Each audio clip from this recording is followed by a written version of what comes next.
تاسو کا خپل تعارف راته وکړئ ستا او په لومړني ځل باندې موږ دلته کې یو ډېر ګڼ شمېر سره زنانه ګورو. زما نوم عصمت شاه جهان دی. زه د ویمن ډیموکریټک فرنٹ چې پاکستان کې انقلابي مترقي ښځو تنظیم دی د هغې صدر یم. مونږ چې نن ګورو د کمې خور زموږ د موریانې دا چې راغلی دي مخکې داسې صورتحال نه و. نو ته څه ګورې چې دا بدلون دی چینج ورته ویلی شو څه ورته ویلی شو یا آیا د دې پاسون دا یو پرمختګ اشاره خو نه ده؟ ما خیال دی چې تیرو څلوېښتو کالو کې زموږ سیمې باندې سامراجي جنګ روان و او روان دی اوس هم خلکو ته دا لګي چې یو نوی ویو د جنګ شروع کېدونکی دی او پښتنو دا ملي پاسون چې دی ما خیال دی چې دا زموږ د پښتنو په تاریخ کې دا د روشن فکره د سیکولر مترقي امن دوسته خلکو یو تحریک دی او دا ډېر ښه ډیولپمنټ دی او څومره پورې پاتې شوه خبره د ښځو نو ښځو باندې څومره ریاستي جبر دی دوران کې زیات شوی دی. د دې بچیان چې دي چا ته طالبان جوړ کړل چا په بمونو کې والوځول چا ورو جنګول. نو دلته کې چې مونږ کمې راغلي یو ښځې مونږ د دې سیمې کې امن غواړو. مونږ تعلیم نشي کولی ښځې کور نه نشي وتلی روزګار نشته په هیلث ورکر باندې حملې کیږي هر سړي په لاس کې ټوپک دی ښځه یریږي. نن چې څومره د ښځو قتل عام روان دی په کورونو کې دننه هغې وجه د ادب چې په دې ریجن کې یو اسلحه‌ګردي عام شوه ځکه چې دا جنګ زده علاقه ده. نو دې وجې نه زموږ کلتور برباد شو. نور خو پرېږده چې په پېښور کې ونې هم کجورې شوې دا د ګلابونو ښار و. نو دلته چې کم عربایزیشن وشو دلته کې چې کم د پښتون کلچر رواج د دې چې کم فیبریک و هغه رپچر شو تصویر مسخ شو. دا یو روشن فکره د فخر افغان باچا خان پشان دلته کې کردارونه او نن دلته کې مونږ ته هر قسم تراګر ملاویږي چې هغوی هر چا دپاره کار کول غواړي. هغوی په سیریا کې هم جنګېږي هغوی په عراق کې هم جنګېږي پاکستان ریاست دا کارونه کوي په افغانستان کې هم جنګوي او پاکستان ریاست نه صرف په پاکستان کې د ښځو درجه نیمه کړه اسلامایزیشن یې وکړو جهاد کولو دپاره د اسلامایزیشن یو دور روان دی. هغې په نتیجه کې د ښځې چې کومه درجه وه هغه هم نیمه کړه د ښځې چې کومه ګواهي وه هغه یې نیمه کړه د کم قوانین چې راغلل هغې په نتیجه کې چې څه وشو نو مونږ ښځې تنګ یو مونږ ځان دپاره هم برابري او ازادي او امن غواړو. مونږ خپلې بچو ته امن غواړو. مونږ بچي پیدا کړل خو صرف پیدا کول خو نه هغوی ته روټۍ تعلیم خو نه هغوی ته یو ښه جهان یو ښه مستقبل هم غواړو. زه د ښځې په طور باندې خپلې بچو ته خپلې وطن ښځو ته خپل وطن ځوانانو ته زه برابري غواړم. دنیا په کم طرف روانه ده او دلته کې داسې روان دي دلته څوک د کور نه نشي وتی چې زوی به مې واپس راځي او که نه. او بل دا چې په دې انقلاب کې په دې پاسون کې په دې ازادۍ تحریک کې مونږ ښځې هم خپله برخه غواړو دې دپاره راغلي. دا راته وښایه چې په دې پاسون باندې تور هم لګي چې دا را سپورټ کوي NDA سپورټ کوي. آیا داسې کومه مطالبه ده چې په هغې باندې دا شک راوچت شوی دی؟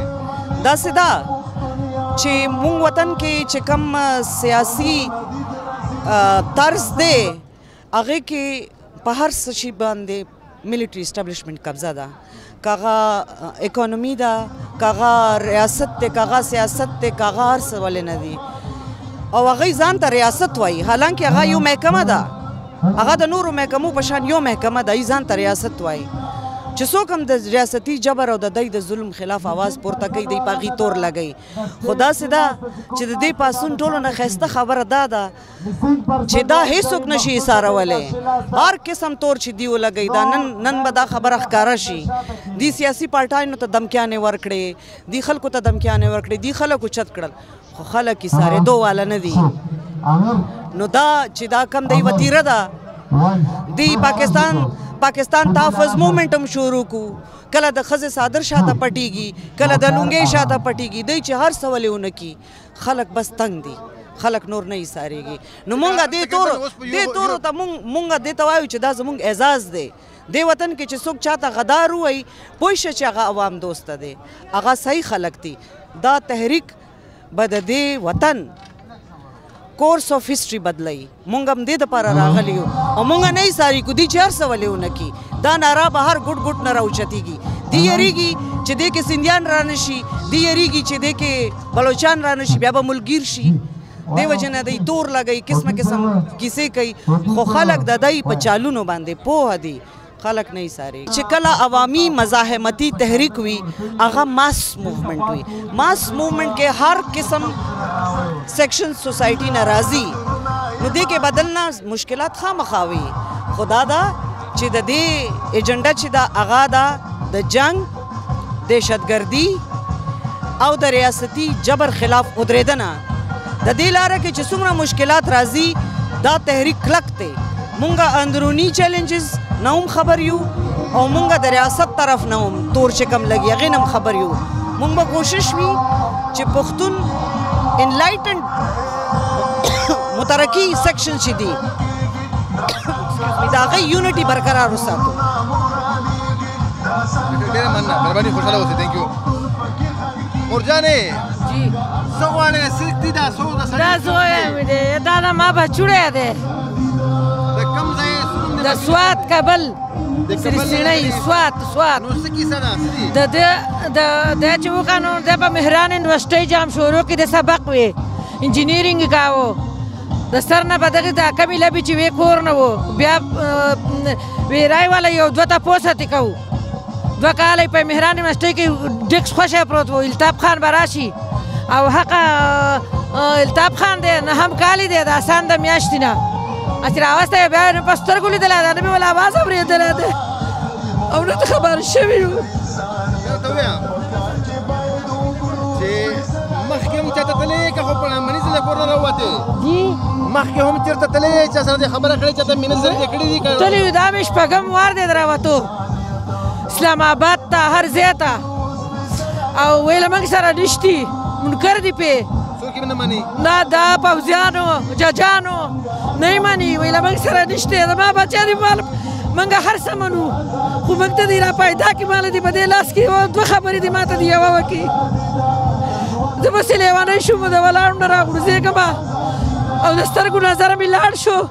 بل زوی مې معذوره دی، دی په جیل کې دی، بل په سترګو ړوند دی، خاوند مې ضعیفه دی، د ګټې وټې مې څوک نشته. بس مورجانې دا څوک دي؟ زما بچوړی دی او کراچۍ کې نیولی دی او 4 کاله وشو او زه درخواستونه ورکوم او دا ښه یې راته نو په دې سترګو پسې ړانده شوم. پلار یې په کټ کې پروت دی، راپاڅېدو نه دی او جاړم مقلان ته ما سترګې مې ړندې شوې او ښه یې راته نه. دا 4م کال دی. زما دا خواست دی چې ما ته یې وښیي چې زما دا زړه صبر شي او ډېره غریب یم، ډېر عاجز یم او دغه د سترګو نظر مې پسې ولاړ شو، ړنده شوې یم او څوک مې نور د ګټې وټې نشته دی. څوک کور هم نه راکوي چې پکې کښېنو. کورونه یې راله وران کړي دي، هر سره یې راله ګډ وډ کړي دي. دا زما بچی دی، دا په رحمان هسپتال کې نرس و، په حیدرآباد کې سبق ویلی دی. دی وی را دي شي یو 2 دې تپوس اتې کوو د 10مې میاشتې د 10م کال په 6مه میاشت په 11م تاریخ نه پوځیانو بوولی دی. بوولی نه موږ ته یې ویې راشي یو څو تپوسونه اتې کوو. د رحمان هسپتال نه راغلی دی، دا پکې ناستی یې د رحمان تروجانې چېرته تللی؟ چا سره مې خبره کړې ده؟ مینه زر دې چاته کړي دي؟ ما ته وې هر چا ته مې کړي دي، چاته دې کړي دي؟ ټول دنیا ته مې مینتزاري کړي ده. پوځیانو ته مینتزاري کړي، درخواست ورکوم، په هر ځای کې درخواست ورکوم. اوس یې په کوواټ کې ملاقات شوی دی، هغه ملاقات یې ډېر دی بدرنګه و بېحاله و. نو ما ته هغه دا نه دي ویلي چې زه ناجوړ، ما د هغه رنګ ته کتلي دي، په ما تور زیړی دی، په ما ټي بي دی، په ما بلډ پرشر دی، 600 شوګر مې دی او د جوړونو دردونه دا ټول په ما د دې بچي د فالج مې دی، دا د دې بچي د سختي نه.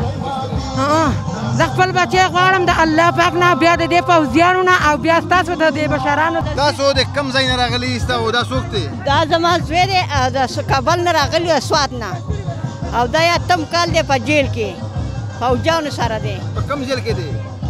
اوس 6 پیرې ملاقات شوی دی، 2 په کوواټ کې، 4 پیرې په پیدام کې. په کوواټ کې بل چېرته؟ په کوواټ کې او په پیدام کې 4 پیرې په پیدام کې شوی، 2 په کوواټ کې شوی دی. او اوس د کلي په شکایت باندې دا 2م کال دی، 3م چې پته یې نه لګي. پلار یې له دې غمه مړ شو، د دې بچي دغه مې پلار مړ دی 7 تنې خویندې دي یو دا هلک دی یو بل هلک دی بل هلک د کډې کوړمې خاوند دی موږ ته یې لاس نه رارسي د خدای سره یو شته نور یو څه نشته په پردي کور کې ناست یو د کرایي په کور کې ناست یو نه راله څوک قرضدار راکوي نه بیلونه ډکولی شم نه کرایي ورکولی شم د خدای تعالی سره یو شته نور یو څه نشته السلام علیکم ټول جانې زمانه دی یو ځای دا څوک دي نومونه راته وښایه د کوم ځای زه د کابل هزارې سوات کابل هزاره دا څوک څه دي نومونه څه دي د عمر خان نوم دی د محمد ایاز دی دی عمر فاروق میجر دی که کرنل دی هغه بولی په چاپه کې عمر فاروق میجر دی هغه په چاپه کې نیولی د بل چا سره او 10 کاله وشو نو ما بچی ما ونیو او دا یو مې د سکول بچی دی چې څوک وایي موږ د سکول په بچو خفه کېږو نو زه هم چې ټول دې مړه شو مرستو وخته لګېږم دا ماشوم په سویم کې و دی په اووم کې اتم دی که اووم دی خو را دې محمد ایاز نوم دی خو دته به موږ د مینې نه سلمان هم وی سلمان او خو ما ته ډېر تکلیف دی دا 8 کاله وشو دا 10 کاله وشو او دا یې پاسپورټ دی او دا د جات د ټکټه پورې سامان پروت دی وایي ګورئ او په دې حال کې زه په ماټر ګوله ولګېدم او دې پاتې شو دې بیا ښکته لاندې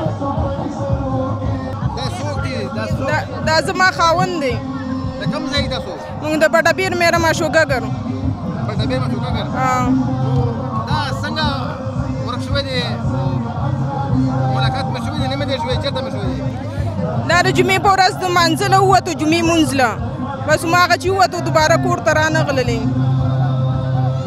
او د 6 کالې وشول 6 کالې دی چې دا ورک دی بالکل پته یې نشته دی ملاقات مې نه دی شوی ورسره نه بالکل نه ملاقات څه چې بالکل خبر هم نشته دی چېرته تللي تاسو موږ بالکل ګرځېدلي نه زموږ کور کې سره سړي شته دی نه نور بس همدا یو خاوند مې د مور یو زوی دی 2 خویندې دي او پلار یې مړ دی نور ترونه یې نشته ماماګانې نشته هېڅوک هم نشته دی نور مونږ یې اوس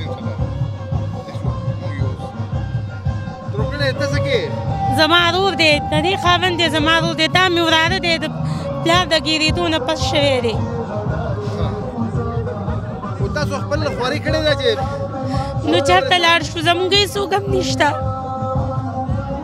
لکه هلته یا پولیس یا فوجیانو ته چېرته تللي ده نه نه موږ چېرته هم نه یو تللي نو په څوک شته نه چې موږ له منډه ووهي بچې دا څوک دی دا مې پلار دی بابا څوک دی بچیا دا مې بابا دی ستاسو نوم دی د کوم ځای او دا بابا دې څه نوم دی زما نوم دی ولید او پلار مې دی د مومند جلسې د مومند جلسې پلار نوم عبدالعزیز دی دا 6 کاله وشو په دې ځای وه د دې 6 کاله وشو یو ماشوم مې دا دی یو بچی مې دا دی دا د 18 ورځو دا زما بچی چې زما په غېږ کې پاتې شوی دی ستاسو خاوند څه نوم دی او عبدالعزیز نوم دی عبدالعزیز ولد امیر سلام 6 کاله وشو چې 2013 جنوري 25 کې د پېښور حیات آباد نواب مارکیټ نه لاپته شو ایم آی والا اوچت کو دی د پسې زه ډېره وګرځېدم زړه مې وچاودو خو ملاقات مې شوی دی کله کله نه دی شوی نه جي داسې راته وایي چې بې ګناه دی 2 کاله مخکې راپسې د ډیفنس نه ټلیفون راغلی و ویل ته د عبدالعزیز کور والا خبر کوې ما ورته الله وجي بس بیبي ته دعا کوه مونږ انشاءالله په دې هفته نیمه کې در پرېږدو 2 کاله د دې خبرې مو شو هغه هفته نه تېرېږي دا څنګه انصاف دی یا الله موږ ډېر حیران یو تاسو امید مې جوړ شوی دی چې د پښتانه ماشومان راغلي دي انشاءالله ما ته خو داسې ښکاري چې منظور پښتون د مظلومانو دعا ده او د عمر رضی الله عدالت دی انشاءالله زمونږ دعاګانو به انشاءالله رنګ راوړي او رایې وړو انشاءالله